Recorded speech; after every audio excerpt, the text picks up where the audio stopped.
좋은 친구를 만나라. 어떤 친구를 만나느냐에 따라 사람의 인생이 바뀔 수 있다. 학창 시절에 만나는 인연을 소중히 여겨야 한다. 하지만 오래된 친구라고 하여 진정한 친구라고 생각할 필요는 없다. 학창 시절에는 친구는 동갑이라는 공식이 성립하지만 학교를 졸업하고 사회에서 만나는 친구가 굳이 동갑일 필요는 없다. 친구는 나이를 초월한다. 사람은 젊을 때는 선배들과 어울리고 나이가 들면 후배들과 어울려야 하는 법이다. 세상의 흐름에 뒤처지지 않기 위해서이기도 하지만 인생의 주역들과 어울리며 스스로를 나이 들게 하지 않기 위함이기도 하다. 백날 매일 만나는 사람들과 어울리며 매번 똑같은 생각과 똑같은 말만 한다면 어제와 또 다른 내일을 기대하기가 힘든 법이다. 새로운 일은 새로운 인연을 통해서 만들어지는 법이다. 아울러 세상을 살아가며 만나는 많은 인연들 중 참으로 중요한 것이 남녀간의 만남이다. 좋은 이성을 고르는 방법은 스스로가 선택해야겠지만 참고가 될까 하여 힌트를 조금 공개한다. 첫째, 성품이 좋은 사람. 사람은 사계절을 겪어보아야 알 수 있는 법이라고 한다. 작정하고 속이는 경우를 제외하고 보통 사계절을 두고 보면 성품이 드러난다. 사이코패스도 많지만 더 무서운 것은 소시오패스다. 소시오패스는 무조건 걸러라. 둘째, 어른에게 잘하는 사람. 기본적으로 사람을 대하는 태도를 말하는 것이며 그중 어른을 대하는 태도를 자세히 관찰해보자. 어른에게 예의 바른 사람치고 어긋난 사람 없다. 하는 척하는 것과 정말 내면이 드러나게 하는 것 정도는 구별할 수 있는 눈을 평소에 기르도록 하자. 셋째, 사소한 것으로 시비가 붙거나 싸우는 상대를 경계할 것.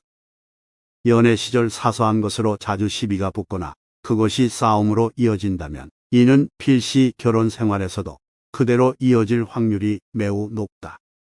물론 내 성격이 모나지 않았는지도 수시로 자가 진단을 해야 한다. 넷째, 너무 예쁘거나 잘난 이성에게 매료되어 이성을 잃지 않도록 할 것.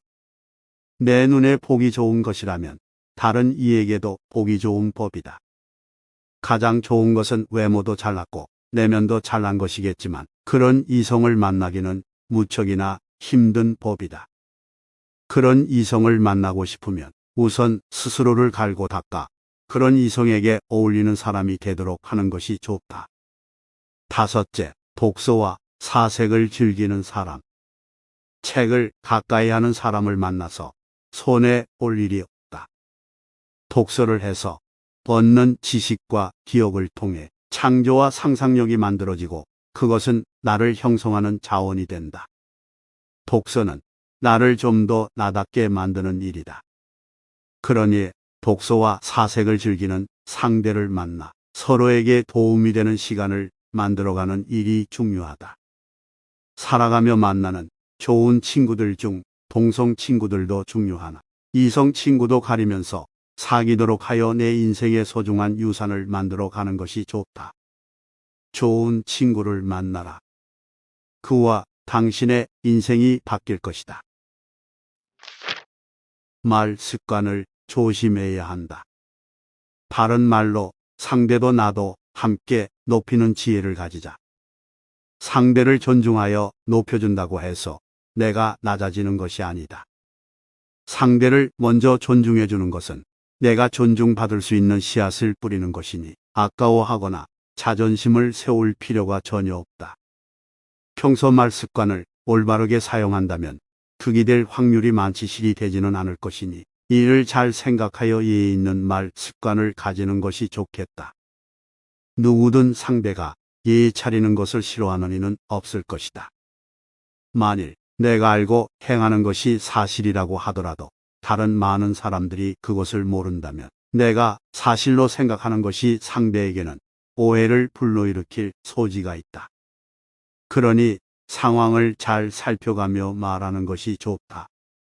너무 솔직하게 말할 필요는 없다. 솔직하지 말라고 하여 진실하지 말라는 것과 헷갈릴 필요는 없다. 솔직함과 진실함은 다른 것이다. 상대를 대함에 있어 늘 진실하게 대하는 것이 좋다. 하지만 지나친 솔직함으로 상대에게 상처를 줄 수 있는 말은 삼가는 것이 좋다. 말을 할 때에는 이 말을 하는 것이 나에게도 상대에게도 이득인지 손해인지를 잘 따져보아야 한다. 때로는 너무 솔직한 것이 독이 될 수도 있다. 사람은 스스로에게 솔직해야 한다. 그리고 스스로에게 엄격할 필요가 있다.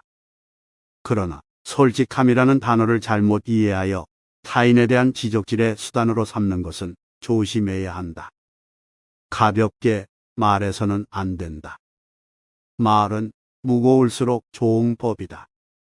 내가 생각 없이 내뱉은 가벼운 말은 나를 가벼운 사람으로 만들 것이다. 그러니 마음에서 우러나오는 진중한 말로 상대의 신뢰를 얻을 수 있도록 하는 것이 좋다.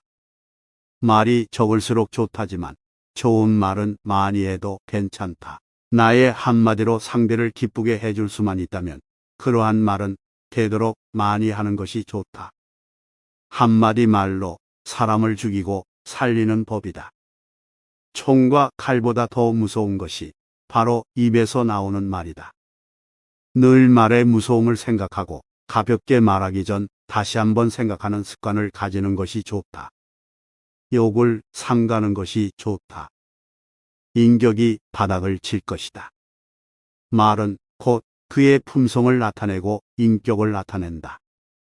그러니 평소 욕하는 것을 삼가고 바르고 좋은 말을 하는 습관을 가지는 것이 좋다. 욕은 말로 하는 폭력이므로 욕을 유머의 소재로 삼는 것도 삼가야 한다. 정신 건강에 좋을 것이 하나도 없다. 욕을 삼가라. 인격이 바닥을 칠 것이다. 늘 올바르고 좋은 말을 하는 습관을 들여 스스로의 품격을 높이도록 노력해야 한다. 혼자만의 시간을 즐겨라. 혼자 보내는 시간을 즐기지 않으면 풍요 속의 빈곤에서 오는 상실감을 맛볼 수 있다. 많은 사람들과의 관계 속에서 얻을 수 있는 기쁨과 행복과 충만함이 있다. 하지만 모두와 헤어지고 집으로 돌아와 혼자 남겨진 시간 속에서 오는 공허함을 느끼는 날도 분명히 있을 것이다. 그러니 사람은 늘 혼자 있는 것에 익숙해질 필요가 있고 혼자만의 시간을 즐길 수 있어야 한다. 외로움을 즐기기 위해서는 혼자 있는 시간을 즐길 수 있어야 한다. 그 시간이 행복해야 한다. 독서와 음악, 운동을 비롯한 다양한 방법을 통해 혼자서 만들어 갈 수 있는 절대적 행복을 만들어 외로움을 즐겨보도록 하자. 늘 외로움을 이겨내도록 노력하지 않아도 좋다. 가끔은 자의로 굳이 외로움을 만끽하고 싶은 날도 있을 것이다. 그럴 때는 오롯이 그 외로움을 느껴보는 것도 좋다. 머릿속이 뒤죽박죽 될 때 가끔은 그 많은 머릿속에 울림을 비워내는 시간도 필요하다. 가끔 텅 빈 공허함을 일부러라도 느끼며 나를 돌아보는 시간이 우리에게는 분명히 필요하다. 인생은 공순의 공수거다. 결국 빈손으로 왔다가 빈손으로 간다. 평소 사랑하는 이들이 곁에 있다지만 세월이 흐르면 결국은 모두가 떠나가게 된다. 당연하게도 인간은 죽음과 이별을 피할 수 없다. 외로움은 희로애락처럼 살아가며 느끼는 지극히 자연스러운 현상이라 생각하고 그 감정을 현명하게 다스리는 지혜가 필요하다. 그리고 평소에 그것을 즐기는 현명함을 가진다면 감정의 기복이 크게 나타나지 않을 것이다. 그 시간을 스스로를 갈고 닦는 좋은 약으로도 쓸 수 있을 것이다. 혼자만의 시간을 즐기는 방법을 터득하지 않으면 풍요 속의 빈곤에서 오는 상실감을 맛보게 될 것이다. 배움은 같아도 깨달음은 다를 수 있다. 똑같이 새벽 이슬을 먹어도 벌은 꿀을, 뱀은 독을 만든다. 과거 시험의 폐단을 알면서도 과거를 보는 선비들이 있는 반면 이 인형과 같은 경우도 있을 수 있다. 깨달음을 달리하기 위해서는 몇 수 앞을 내다보는 안목이 필요하다. 동일한 배움 속에서 보다 나은 깨달음을 얻기 위해서는 평소 준비가 되어 있어야 한다. 기회는 준비된 자에게 온다는 말과 같이 평소에 준비된 자가 더 큰 깨달음을 얻을 수 있다는 것은 자명한 사실이자 세상의 이치가 아니겠는가. 그러니 평소 시간을 허투루 쓰거나 배움을 게을리하지 말고 늘 스스로를 갈고 닦아야 한다. 작가나 강사를 비롯해 지혜와 지식을 나누는 선생들은 단지 새벽 이슬을 만드는 역할을 해줄 뿐이다. 그것을 꿀로 만들거나 독으로 만드는 것은 받아들이는 사람의 몫이다. 선생의 역할은 투명한 새벽 이슬을 만드는 것에서 끝난다. 선생은 그저 진리를 추구하고 전파할 뿐이다. 그것을 배우고 익히고 가공하여 본인의 것으로 만드는 것은 오로지 청중의 몫이다. 이는 인간관계에 있어서도 마찬가지이다. 마음에 드는 이성에게 사랑한다고 고백하는 것은 내 마음이고 그것을 받아들이는 것은 상대방의 마음이다. 관계가 어색해질까봐 쉽게 말을 하지 못하는 것뿐이지 내 마음을 상대에게 던져주면 이후 그것을 판단하고 선택하는 것은 상대의 몫일 뿐이다. 일을 하면서도 마찬가지이다.